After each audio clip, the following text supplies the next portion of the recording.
Hi everyone, hope you are doing well from wherever you're watching this channel, depending on your time zone.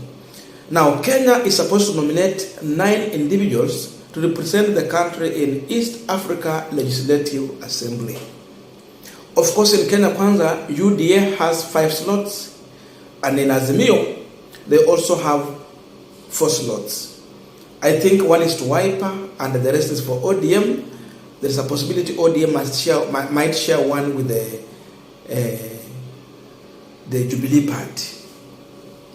But there is something that is emerging on social media after the name of Winnie Odinga appeared on the nomination list and Kennedy Kalonzo.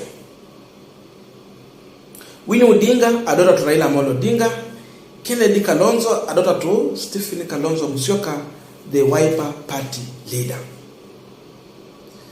And there is someone who made a comment, the UDA chairman, Johnson Muthama. Muthama is castigating Raila Odinga and Kalonzo Musyoka for fronting their son and daughter into the EALA. And that's what he said. I want us to go through it before we say anything. The National Assembly and the Senate should get together and defeat impunity for God's sake. EALA nominations are not preserved for some few dynasty families. Parliamentarians must stop the passing of such crucial leadership position from one family member to another, as if Kenya lack other people who can lead. That is Johnson Muthama.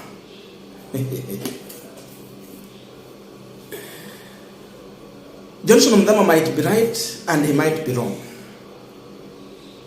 Because even me as an individual, for Raila Amolo Odinga nominating his daughter to EALA, it might be positive or negative to him, politically speaking. Again to Kalonzo Musyoka. But the question I'm asking on this panel today, is Muthama addressing Raila Amolo Odinga or is communicating to his boss, William Samoei Ruto?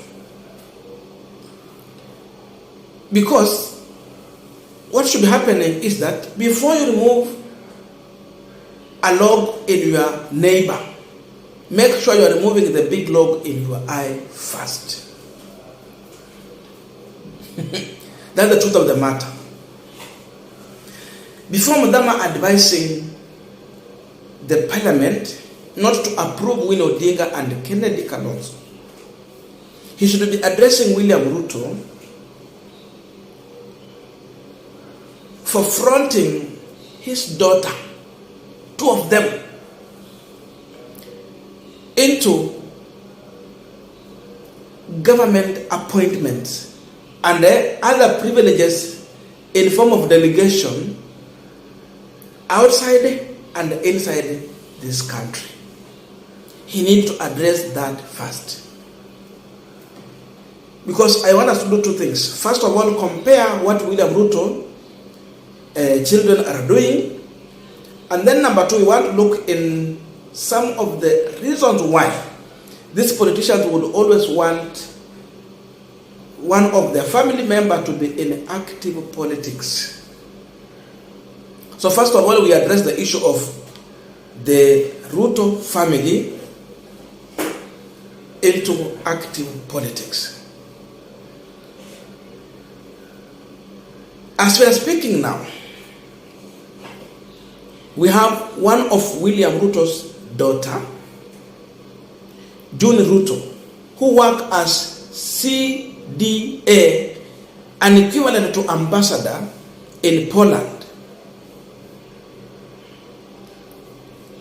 He was just first year in university when she was appointed to that role. First year. Were there no any other Kenyans qualified for such roles? Were there no other Kenyans living in Poland who could do such a job to get such an appointment? That is the question. And one time back, June Ruto received Ambassador Dr. Monica Juma in Poland. And this is what Ambassador posted there. Arrived in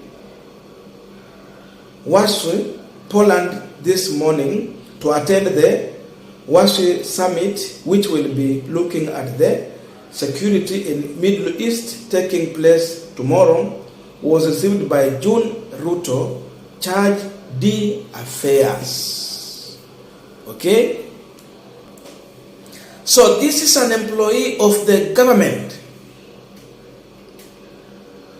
She receives a salary and she gets all those privileges that ambassadors normally get in their capacity.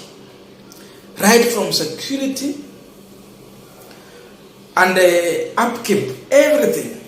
But a first year in the university. So is Muthama communicating to William Ruto or Raila Odinga or Stephen Kalonzo Musyoka? If these people are wrong, then all of them are wrong. If they're right, then all of them are right.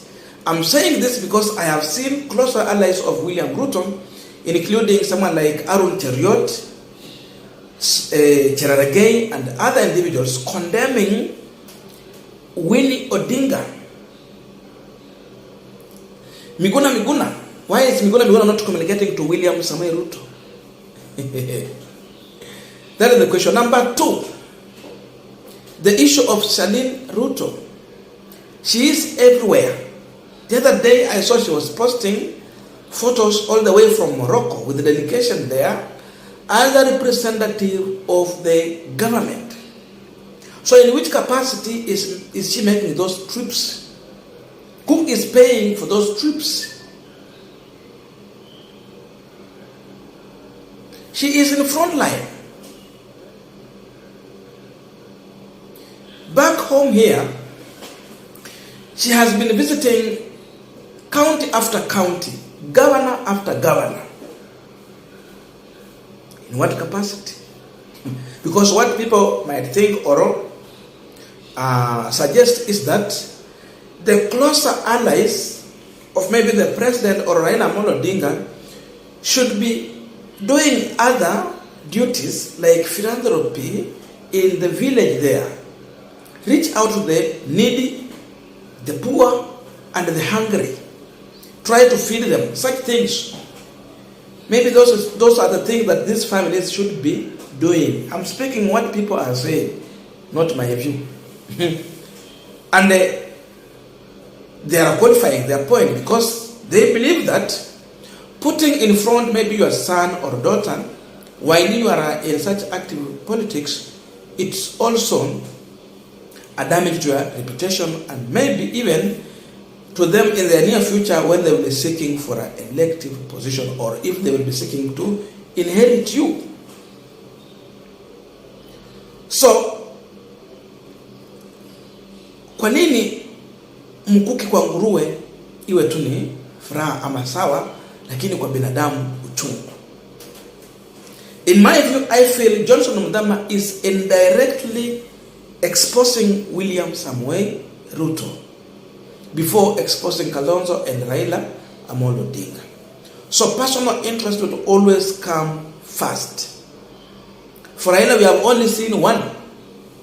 But for William Ruto, we are seeing two. But another question that comes out, why these people will always seek such position? Number one, these people want to remain they want to remain politically relevant. Active politics. They have been born from family that is in politics, and therefore they want to remain active. That's why we are talking about Winnie Odinga, Raila Odinga. That's why we are talking about Kennedy, Kalonzo, and Kalonzo Musyoka.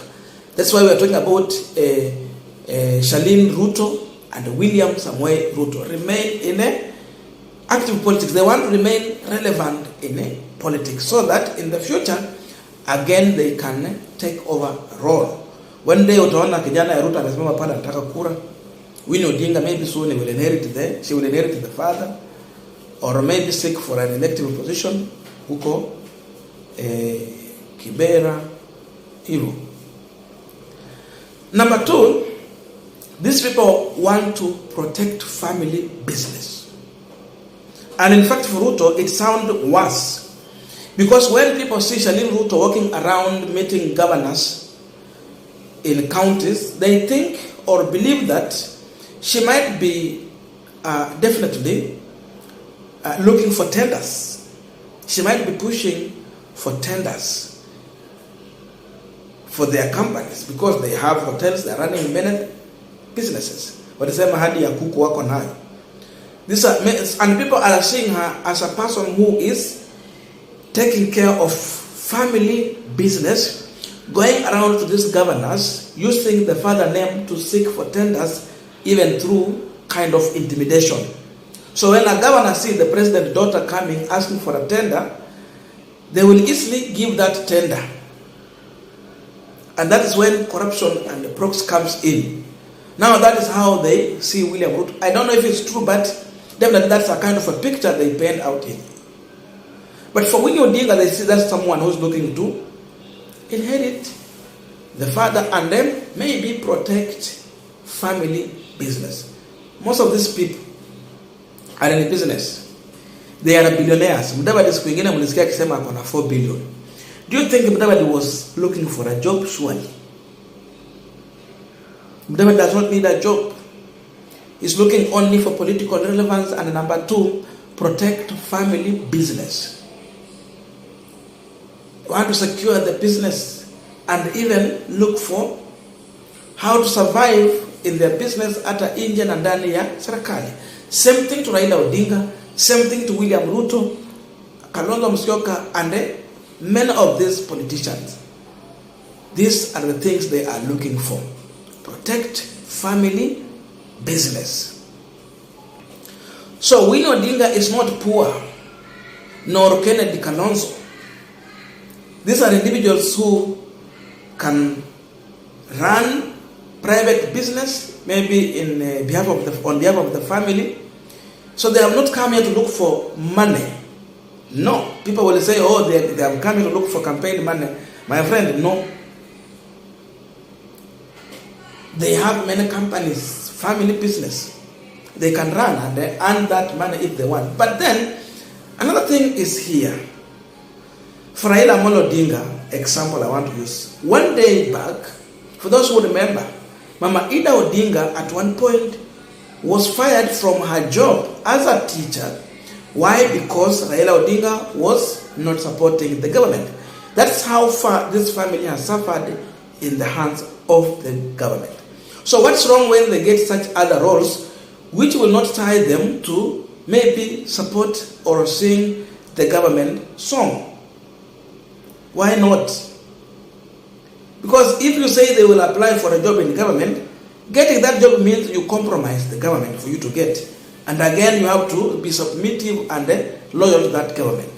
If not, you will be fired. Because Ida Odinga is a real example of how not to run the government or how not to treat those people who have contrary view to your opinion. So why cry? For me, I think there is no problem with that, having it clear on how the Odinga family suffered in the hands of the government.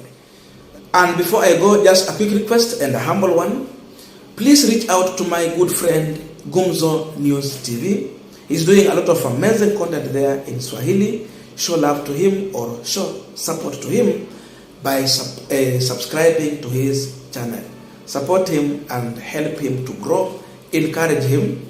He's trying to do amazing content. And of course, as a young YouTuber or a beginner, let us support him. Thank you so much for your support to his channel and for supporting me here. May good God bless you and